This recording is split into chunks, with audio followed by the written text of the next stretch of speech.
All right. As you can see, I've put some of the professional grease on here, and this just slides in here. You've got to bring this down to open the chuck, so to speak, to slide it in. And then this thing pulls back, and man, I'm telling you what, you better eat your Wheaties.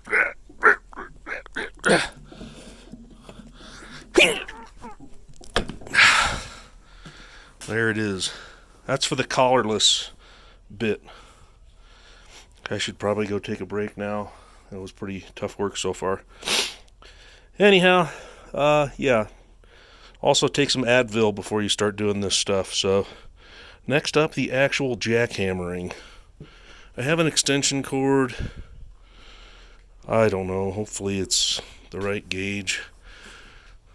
We'll see what happens.